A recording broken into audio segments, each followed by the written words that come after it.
پھول کی پتی سے کٹ سکتا ہے ہیرے کا جگر، مرد ناداں پہ کلام نر و نازک بے اثر۔ السلام علیکم جی پاکستانیوں، نہیں ہے کوئی معبود عبادت کے لائق سوائے اللہ کے، اور محمد مصطفیٰ صلی اللہ علیہ وآلہ وسلم اللہ تعالیٰ کے آخری نبی ہیں۔ یہ ہم لوگوں کا عقیدہ ہے، اور اسی عقیدے کے اوپر ہم لوگ قائم دائم ہیں، کیونکہ اللہ تعالیٰ نے فرمایا ہے کہ حضور اکرم محمد مصطفیٰ صلی اللہ علیہ وآلہ وسلم اللہ تعالیٰ کے آخری رسول ہیں۔ ان کے بعد نہ تو کوئی نبی آئے گا، نہ ہی کوئی رسول آئے گا۔ اللہ تعالیٰ کے ولی اللہ تعالیٰ کے اس دنیا میں آتے رہیں گے، جو لوگوں کو رہنمائی فرمائیں گے، اور ایسے ہی ہوا۔ اللہ تعالیٰ کے نبی اس دنیا میں حضور اکرم مصطفیٰ صلی اللہ علیہ وسلم کے بعد نہیں آئے۔ اللہ تعالیٰ کے ولی اس دنیا میں بہت سارے آتے رہے، دادا صاحب، لال شہباز قلندر، سلطان سخی سلطان حق باؤ، ایسے بڑے بڑے ولی اللہ تعالیٰ کے جنہوں نے انسانیت کو سیدھے رستے پہ لگایا جو کہ بھٹک رہی تھی۔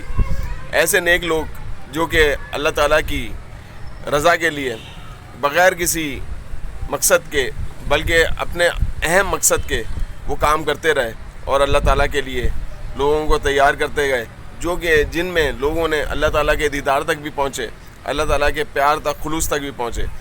وہ لوگ ہیں جنہوں نے اللہ تعالیٰ کے ولیوں سے تعلیم حاصل کری، اور اللہ تعالیٰ کے ولیوں کی تعلیم سچی اور پکی ہے۔ یقیناً یہ جو اللہ تعالیٰ کے بزرگ اور ولی آئے، ولی کا مقصد اصل میں ہوتا ہے اللہ کا دوست، جو کہ اللہ کے دوست ہوتے ہیں، اپنی عبادتوں اور ریاضتوں کی وجہ سے اللہ تعالیٰ کے اتنے نزدیک ہو جاتے ہیں کہ اللہ کے دوست بن جاتے ہیں۔ یہ روحانیت کی باتیں، یہ روحانیت کے اندر ہوتا ہے کہ اگلا انسان اتنی محنت کرتا ہے، عبادتیں کرتا ہے، اس قسم کی ریاضتیں اور عبادت کرتا ہے کہ اللہ تعالیٰ اسے اپنے پاس بلا لیتا ہے بذریعہ روح جو ہے وہ انسان کی اللہ تعالیٰ تک جاتی ہے۔ یہ جسم نہیں پہنچ سکتا، کیونکہ یہ جسم ہمارا نجاست سے آلود ہوا ہوتا ہے، جبکہ حضور اکرم محمد مصطفیٰ صلی اللہ علیہ وآلہ وسلم اپنے باجسم اللہ تعالیٰ کے پاس ان سے ملنے گئے۔ وہ شب معراج تھی، وہ معراج کا موقع تھا، جبکہ عام انسان، عام آدمی، وہ اپنے روح کو، اس کے ولی جو ہوتا ہے، اس کا مرشد جو ہوتا ہے، وہ اس کی روح کو اتنا تیار کرتا ہے کہ وہ اللہ تعالیٰ تک رسائی حاصل ہو جاتی ہے۔ اس لیے ہمارا یہ کہنا ہے کہ اگر آپ کسی بھی مذہب یا فرقے سے ہوں، اللہ کی پہچان اور رسائی کے لیے روحانیت سیکھیں۔ روحانیت وہ چیز ہے جو انسان کو اپنی طرف سے کچھ نہیں، اللہ کی طرف سے رہنمائی دیتی ہے، اور اللہ تعالیٰ ایسی عبادت قبول کرتا ہے جو کہ تاحیات ہو، یعنی کہ اللہ کا ذکر مر کے بھی اللہ تعالیٰ انسان کو وہ ذکر کرنے کی توفیق عطا فرماتا ہے۔ انسان اپنی قبر میں بیٹھ کے اللہ کا ذکر کر رہا ہوتا ہے۔ یہ حقیقت ہے، اس کے اندر کوئی جھوٹ نہیں ہے۔ اگر زندگی کے اندر ہم اللہ کا ذکر کرتے رہیں تو آخرت میں بھی، یعنی کہ اپنی قبر کے اندر بھی ہم ذکر کر رہے ہوں گے۔ یقیناً عام طور پر ہمارے پاس ایک شریعت ہے جس پہ ہم لوگ چلتے ہیں، 5 وقت کی نماز پڑھتے ہیں، اور زکوٰۃ دیتے ہیں، روزہ کرتے ہیں، حج کرتے ہیں۔ اس کے علاوہ جو ہمارے دین کے اندر ہے وہ شریعت اور طریقت ہے۔ طریقت وہ علم ہے جو کہ ولیوں نے سکھایا ہے، حضرت علی نے سکھایا ہے، یعنی کہ آپ اپنی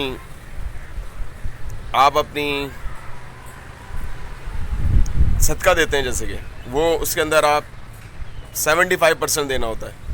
مقصد ایسی چیزیں ہیں جو کہ شریعت کے اندر ہیں، لیکن طریقت کے اندر اس سے زیادہ مضبوط طریقے سے ہیں۔ طریقت ولی اللہ تعالیٰ جو ہوتے ہیں وہ طریقت پہ چلتے ہیں، پہلے شریعت پہ چلتے ہیں، پھر اس کے بعد طریقت پہ چلتے ہیں، اور طریقت سے ہی وہ اللہ تک پہنچتے ہیں۔ یہ طریقت بہت امپورٹنٹ اور ضروری جز ہے اسلام کے اندر، اور شریعت اور طریقت یہ 2 پر ہیں۔ دونوں تو پروں سے اگر انسان اڑے گا تو کامیاب ہوگا۔ ہر مسلمان جس نے شریعت پہ اپنا پورا کام کر لیا، اب وہ طریقت کی طرف آئے۔ طریقت اللہ تعالیٰ سے قرب سکھاتا ہے، محبت سکھاتا ہے اللہ تعالیٰ سے، اور اگر انسان شریعت میں بھی اچھی طرح آگے بڑھ جاتا ہے تو وہ اللہ تک پہنچ جاتا ہے۔ اصل میں ہمارا دنیا میں آنے کا مقصد صرف یہی ہے کہ اللہ کی عبادت، اور ایسی عبادت جس سے ہم اس تک پہنچ جائیں۔ آپ وہ عبادت کریں جس سے اللہ تعالیٰ آپ کو مل جائے۔ یقیناً ہم وہ عبادت کرنا چاہیں گے کہ اللہ تعالیٰ ہمیں مل جائے، وہ ہے اللہ کے ذکر کی عبادت۔ رات کو سوتے ہوئے اپنے دلوں پہ اللہ لکھیں، صبح اور شام اپنے دلوں سے اللہ، اپنے دل کی دھڑکنوں میں اللہ اللہ اللہ بسائیں۔